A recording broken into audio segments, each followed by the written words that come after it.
Presidential candidate John Hickenlooper made national headlines this week with a speech denouncing socialism, making a stark contrast to the position Bernie Sanders laid out at the same situation in California. Meanwhile, both John Hickenlooper and Michael Bennet qualify to take part in the first televised Democratic presidential candidate debates later this month. David, the first season of Gilligans Island, you have, they introduce in the open Gilligan, the skipper, and when they get to Professor Marianne, they say, the rest. I gotta believe when they introduce this debate, they say, here's Joe Biden, here's Bernie Sanders, here's Pete Buttigieg, and the rest. Again, maybe I continue to be cynical, but are they going to be able to stick out on the same stage with what I would consider some pretty heavy hitters and the headliners of the Democratic race? Well, the fact is that as Gilligan's Island went on, the Professor and Marianne did such a good job that they got individually named in the opening, the Professor and Marianne. Exactly. And, you know, everybody wished they would get married because they would have been such a great couple. I think back to the first time Joe Biden ran for president in 1987, before he had to drop out of the race after it turned out he'd plagiarized his autobiographical speech from the true autobiography of then British Labour Party leader Neil Kinnock. But Biden said, I'm not running for the honor of being the Democratic nominee. I'm running so that I can win this election and be president. And he was saying, so I'm, whatever it costs me in, however, even if I lose the Democratic primaries and don't get the nomination, I'm not going to go so far left that I become unelectable in the general election, which is one of the things that Walter Mondale had made a mistake about back in 1984 and ended up losing to Reagan in a landslide. I think that is a wise strategy, and there's a lot of people in this country who are ready to vote for what was the winning slogan in 1920 when Warren Harding won, return to normalcy. But, you know, Biden has been abandoning all of the things he used to believe in, other than unlimited trade with China, as he moves to the left and panders.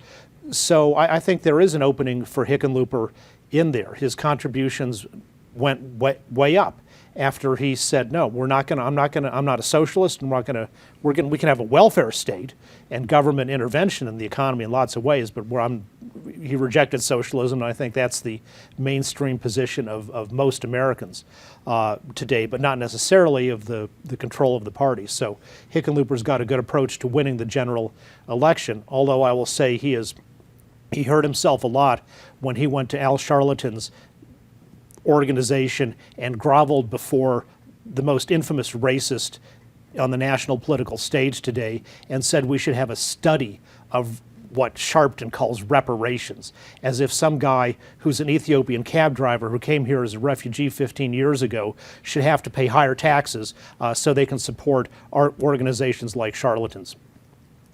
Natasha, you have both John Hickenlooper and Michael Bennet with a tough job. It's their first debate, which is great. You're on the big stage, and clearly of the two debates, that's going to get, I think, if there's going to be any ratings involved, the higher ratings because you have the headliners there. But now you've got to stick out. What kind of odds do you give both either John Hickenlooper or Michael Bennet being able to come out with anything positively memorable out of this debate? I think their team is going to spend the entire time between now and then preparing for exactly that. How do you stand out without not also seeming comical or like you're stretching too far? That's going to be a difficult decision for both of their teams.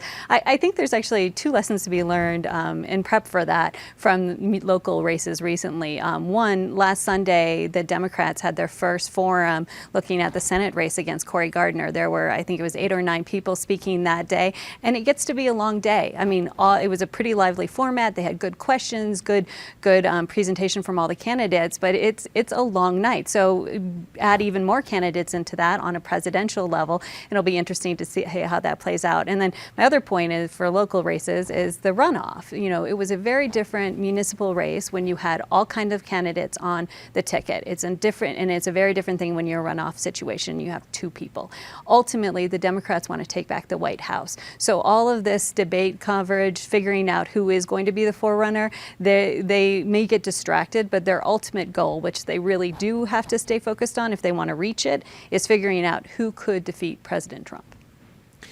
Joey, I don't know where Michael Bennet has stood on these issues, but John Hickenlooper seems to be trying to make his own, maybe not his own, but at least headlines for himself that are denouncing socialism, coming out and saying, hey, we can't be about free everything.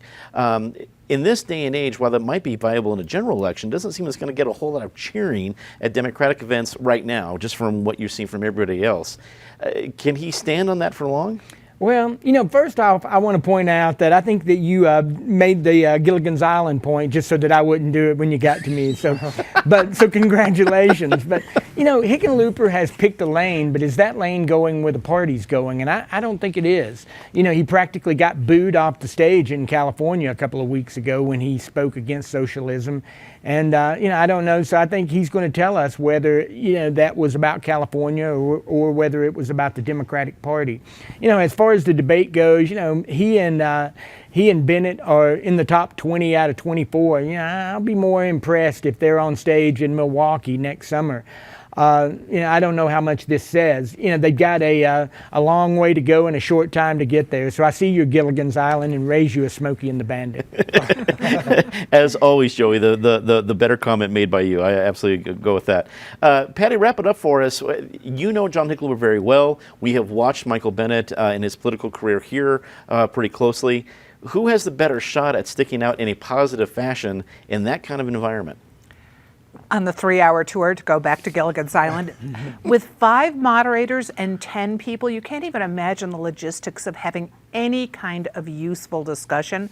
But I think if you're looking at the Gilligan's Island thing, Bennet kind of comes across as the professor. He's been on a lot of news shows lately. He seems very measured and that he's thought about these issues, but he's not going to have the charisma. Say, I don't know if we can put John Hickenlooper in the ginger category, but he's got the potential with his work background, with his business background, with the fact that he's now embraced the fact that he is a capitalist, even if he's a generous-hearted capitalist, that he could go up against Trump. So I think he's got a better shot depending on how he behaves in that debate. But it may be that no one comes out a winner, that we just have Sanders and Biden going after each other, not changing their positions at all, and no one really making a dent.